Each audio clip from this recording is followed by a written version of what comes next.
있었어요. 밴드 할 때 형이 한번 나가봐라. 잘 생각했네. 네. 형이 그랬어요. 본선에만 올라가도 형이 업어주겠다.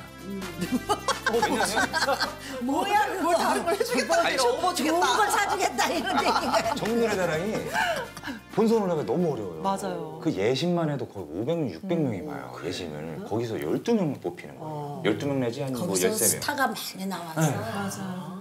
그래서 형이 올라가기가 본선 나가기가 너무 어려우니까 올라가기만 해도 형이 업어주겠다. 형 진짜지? 진짜지? 해가지고 했는데 피기 위해서. 뽑혔어요. 무슨 뭐 노래 불렀어? 뭐? 제가 좀 외모가 그 트롯 쪽에 이제 신유 선배님 닮았다는 외모로 그때 당시에 조금 그래가지고 아 아싸리 이런 김에 그냥 신유 형 노래를 하자. 그래서 그때 시계바늘을 불렀어요 제가. 근데 본선 올라간 것도 대단한 건데 거기서 제가 최우수상을 받았어요. 사는 게 뭐 별거 있더냐 요가 보고 살면 되는 거지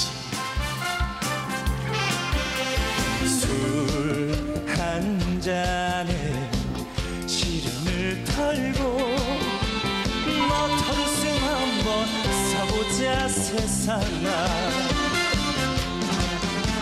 자, 노래 참 잘 불렀어요. 시계바늘 불러주신 신동구.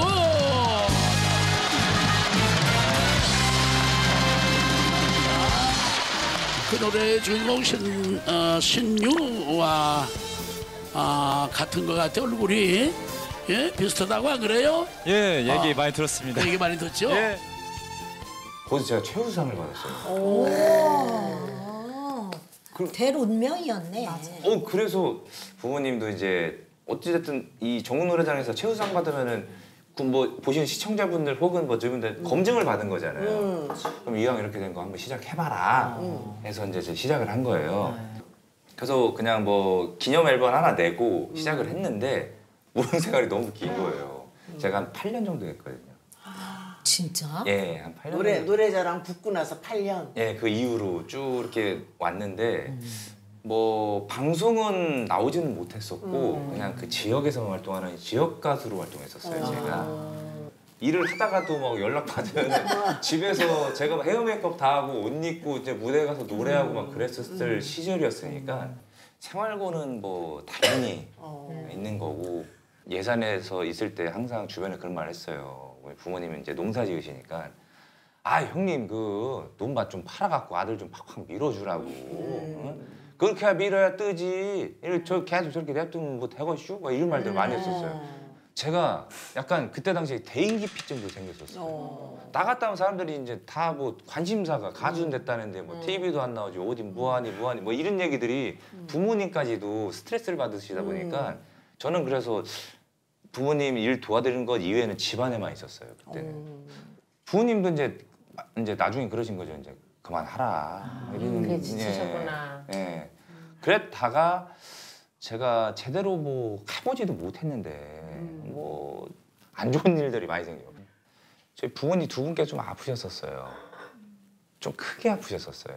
저도 뭐 그냥 뭐 TV에서만 뭐 뇌졸중 이야기 들어봤지만 뭐 직접적으로 이렇게 우리 부모님이 이거를 겪으실 거라는 상상을 한 번도 못 해봤었어요. 그래서 아버지가 먼저 뇌경색으로 쓰러지셨다가 병원에 그 병실 보면은 다 TV들이 있잖아요.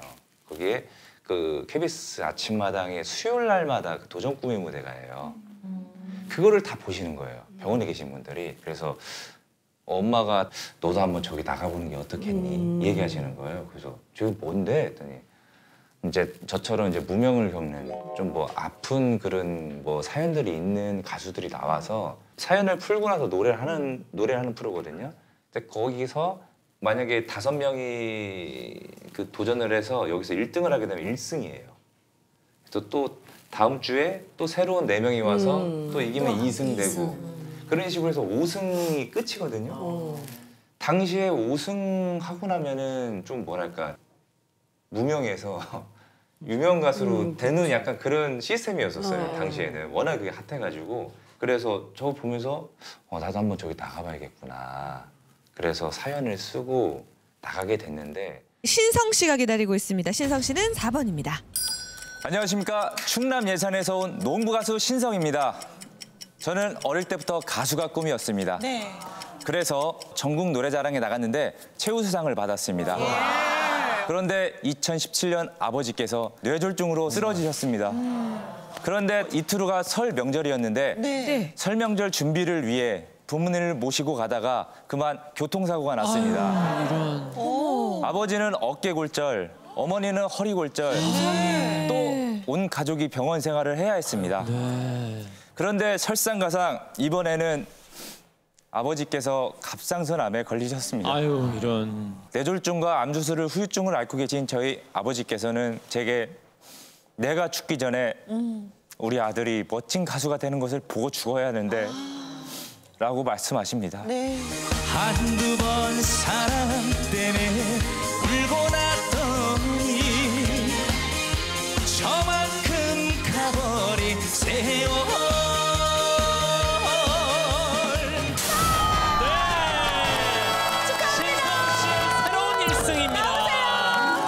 네. 이야, 아버지를 가서, 네. 어머니 어서 오시고요.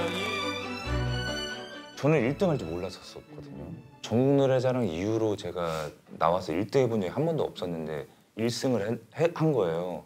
그래서 그때 이후로 계속 2승, 3승 하다가 한 번 떨어졌다가 떨어지고 나서 또 패자부활전을 또 해요. 거기서 다시 1승, 2승, 3승, 4승, 5승 된 거예요. 신성 씨의 5승입니다. 아이고, 네. 우리 아들 되게 자랑스럽습니다. 네. 제가 고맙고 여와 나섰습니다. 그러니까요. 아유, 우리 아버님, 신성 어머님이 씨도 잘 울고 키우셨습니다. 계시고요. 네. 네, 아이고. 아유. 아까 아버지가 아팠던 얘기 있었잖아요. 이제 좀 시간이 흐르고 나서 어머니께서도 뇌출혈이 오셔가지고 와 그때는 진짜 미치겠더라고요. 사실 우리 집에서 기둥은 뭐 아버지시기도 하지만 어머니가 더 그 생활력이 강하시니까 집안에서 거의 모든 살림을 하시는 어머니인데 어머니께서 쓰러지시니까 와 이게 더 미치겠는 거예요. 그래서 아까 말씀드렸던 아침마당 있잖아요. 거기서 이제 우승한 사람들끼리 모여서 왕중왕전을 한번 해요. 근데 저도 왕중왕전 나가게 됐는데 그게 일주일 전이었어요. 뭐 아무 생각도 안 나고 노래도 못 할 것 같고 그래서 제가 PD님한테 전화를 했어요. PD님 저 도저히 못 나갈 것 같습니다. 하루만 더 생각해보고 연락하자 이 말씀하시는 거예요. 그래서 어머니 병석에 계신데 말씀드렸어요. 엄마 사실은 내가 일주일 뒤에 여길 나가야 되는데 못 나갈 것 같다 말씀드렸다 했더니 어머니가 그 힘든 와중에도 나는 우리 아들이 꼭 나가서 왕중왕이 되는 걸 보고 싶다. 그 말씀하시는 거예요. 아니 지금 누님이 내시라면서 네. 같이 좀 오시지. 그런 상황이 못 됐어요. 상황들이. 근데 집안에 보면은 그런 일을 하는 사람이 정해져 있는 것처럼 꼭 그렇더라, 그치? 네, 그러니까 누나들도 전화해서 계속 울기만 하는 거예요. 가보지 못해 미안하다. 뭐 엄마는 좀 어떻냐 막 그런 얘기를 하는데 온 가지 생각이 막 달들다 보니까 그때부터 막 제가 막 울었어요. 막 너무 그때가 한 몇 살? 불과 이렇게 3년 전이었어요. 네, 3년 전이어가지고 당시 이제 나가가지고 왕중왕전이 됐어요. 그래서 트로피를 받았는데 방송 끝나자마자 그걸 들고 병원을 갔어요. 제가 다음날 갔는데 어머니가 병석에 안 계신 거예요. 어디 가셨냐 했더니 어머니 운동하고 계시다고 걷고 계시더라고요. 계속. 그래서 회복이 되게 빠르셨어요. 아이고 잘하셨네. 네. 아이고 착하다. 트로피를 어머니한테 안겨드렸더니 얼마나 행복하셨을까, 어머니. 네, 엄마가 우리 아들 장하다고. 그 트로피 때문에 어머니가 벌떡 일어나신 거야? 막내 아들이 아주 큰 효도했네. 아니야 나는 진짜 그 고생하고 그러던 시간들이 너무나 많았는데 그런 실력들을 가지고 그렇게 뒤에 있어가지고서 너무 안타까운데 정말 응원하는 마음이 너무 있어. 어른들이 아마 그래서 더 좋아할 거야. 이 실력이 있으니까 그러니까. 그게 언젠가는 빛이 나는 거죠. 근데 자기도 노래 경연대회에서 그냥 1등 했을 때 뭐 불렀어? 저희 이제 결승에 주제가 주어져요. 나의 어머니라는 주제로 저는 인순이 선생님의 엄마라는 노래가 있어요. 엄마, 나를 너무 사랑한 사람. 엄마, 내가 해준 게 없는 사랑. 그 사랑 안에서 너무 행복한 걸 몰라서 나만 알고 나만 사랑했던 날 용서해요. 이런 노래인데 객석에서 엄마가 엄청 오열을 하셨어요. 근데 이제 엄마 아빠가 여기 앉아 계신 게 눈에 보이는데 연습할 때도 엄청 울었거든요. 이 가사가 처음부터 벌써부터 너무 슬퍼요. 그렇다. 네, 2절도 너무 슬프고 근데 어느 정도 연습을 하니까 이제 덤덤해져서 그래 괜찮겠지. 근데 앞에서 딱 엄마가 이렇게 쳐다보시는데 안 쳐다봤어요. 안 쳐다보고 애써 다른 곳을 쳐다보면서 마지막에는 못 견뎌서 그냥 에휴 1등이고 뭐고 난 그냥 엄마한테 이 노래 불러주고 싶었으니까 그냥 엉엉 울면서 불렀죠.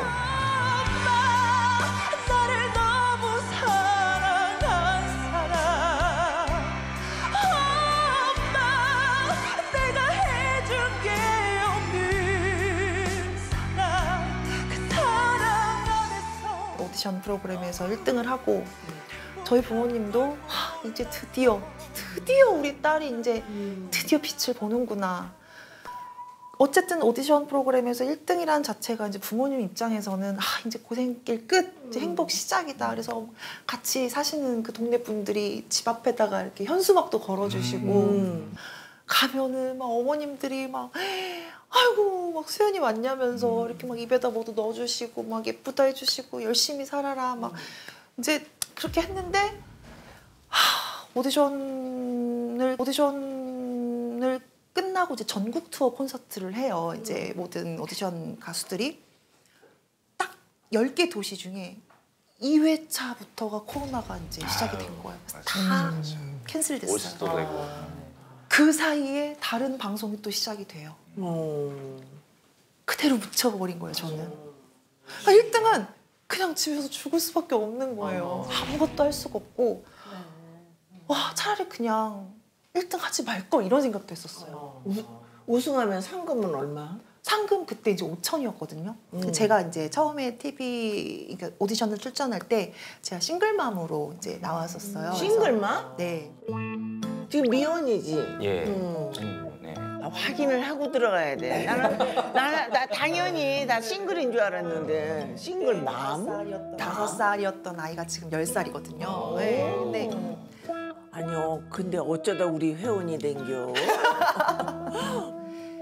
어느 부모님도 내 딸이 이제 혼전 임신을 해서 이게 아닌 것 같은 길인데 그 길을 가겠다고 하는 거를 반겨해 주실 부모님은 안 계시잖아요. 근데 저희 부모님도 굉장히 반대를 많이 하셨죠. 근데 저는 이제 아이를 버릴 수는 없겠더라고요. 그래서 엄마 죄송해요. 그냥 아이는 제가 책임질게요. 이렇게 해서 지킨 아이죠. 네, 연애 도중에 아이가 이제 생겼는데 그때 이제 아이 태어나자마자 제가 혼자가 돼서 아이가 10월생인데 제가 이제 11월 말 그때부터 이제 일을 하기 시작했어요. 신생아 보면서 밤에는 이제 부모님들께 맡기고 또 저녁에 이제 연주하러 나가면 아직도 생각하면 좀 서글퍼요. 그때 이제 겨울이라 검은색 부츠를 신었는데 이제 태어난 지 한 달밖에 안 됐으니까 모유를 아직 안 끊었거든요. 그러니까 모유가 돌잖아요. 물만 마셔도 이제 모유가 막 도는데 피아노 연주하면 여기 막 뻐근해지는 거예요. 그러면은 이제 30분 단위로 하거든요. 30분 연주하고 30분 쉬고. 그럼 이제 화장실 가서 짜요. 혼자. 그러면 이제 화장실이 껌껌하니까 몰랐는데 다음날 집에 와서 신발장을 보면 부추에 하얗게 이렇게 묻어 있는 거예요. 막상 어른들께 아이고. 큰 소리 치면서 책임지고 살겠다라고 했는데 막상 뱉어놓고 나서 어떻게 책임지며 살아야 되지? 되게 막막했는데 그냥 기계처럼 살았어요. 월급 받으면 뭐 할 거 하고. 양육비는 어디서? 이제 되게 안 좋게 이제 헤어지면서 뒤도 안 돌아보고 그냥 가서 이제 경제적인 것도 그런 부채까지 저한테 다 넘겨버리고 그냥 잠수를 탔어요. 지금까지도. 뭐 양육비? 지금 상황에서 뭐 바라지도 않았어. 처음부터. 그냥 그 친구들 잘 살았으면 좋겠고. 왜 여자들은 강한 거야?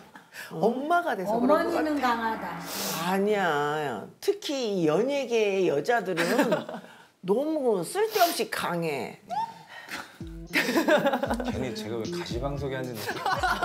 정한 남자여가지고. 그러네. 여유라는 거를 느껴볼 겨를이 없었던 것 같아요. 그래서 제가 이런 말 하기 좀 그렇지만 우울증 얘기 나오고 막 그런 얘기 나왔을 때 제 친구한테 그런 얘기 했어요. 우울증 걸릴 여유가 없어 나는. 뭐 허공을 바라볼 여유가 없어. 다음 날 몇백 원 더 벌어야 되는 상황이니까 나는 인생이 왜 이런가 막 이런 생각에 빠질 1분 1초가 없는 거예요. 진짜 쉬지 않고 이랬어요. 왜냐면 절대 부모님한테 기대고 싶진 않았어요. 제가 뱉어낸 말이기 때문에 제가 자신 있게 내 아이는 내가 책임지겠다. 엄마 아빠한테 피해 드리지 않을게요. 근데 또 어머니 아버지는 그 옆에서 제 모습을 보시면서 당신들께서 해주실 수 있는 건 아이를 봐주시는 거. 근데 저는 그것만도 너무 감사했어요. 좀 뭐랄까 아이가 이제 10살이 됐잖아요. 좀 뭐 왜 또래들 보면은 다 아빠들도 있고 그런데 아빠 이야기 그런 얘기 안 해요? 되게 많이 했어요. 왜냐면 이제 아이가 말을 배우고 또 이제 어린이집 유치원 생활하면서 뭐 이제 요즘에는 저희 어렸을 때까지만 해도 그런 게 많이 없었던 것 같은데 요즘에는 아빠들 활동이 굉장히 많아요. 아빠랑 함께하는 그런 프로그램들이 너무 많아서 저희는 이제 친정아버지가 그 역할을 대신 해주시고 근데 어느 날 아이가 저는 참 그게 가슴이 아팠어요. 저희 어머니가 그러시더라고요. 어느 날 수연아 그때 4살이었거든요. 방송에 나가기 전에 얘는 태어날 때부터 남의 손에 길러질 줄 지가 알고 태어난 애 같아 이러시는 거예요. 애기가 애 같지가 않다고. 어른스럽고. 울지도 않고 한참 떼쓰고 미운 4살이라고 할 나이인데 할머니로서 너무 마음이 아프시다는 거예요. 그래서 오히려 전 다행이라고 생각했죠. 근데 어느 날 그 4살인데도 정말 14살 같은 아이가 엄마 왜 나만 아빠가 없어?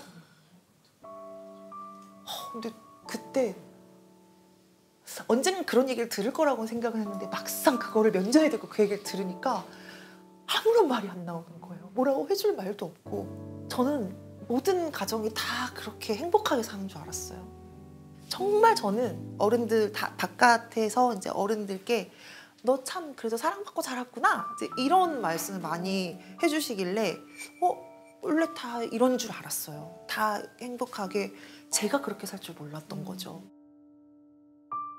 선생님 제가 1시간도 안 뵀지만 네. 우리 이 두 샛별이 배성할 기운을 보인 게 뭐냐면 다 효녀, 효자예요. 그러니까. 그래서 이들의 성공을 믿어 의심치 않는데 감사합니다.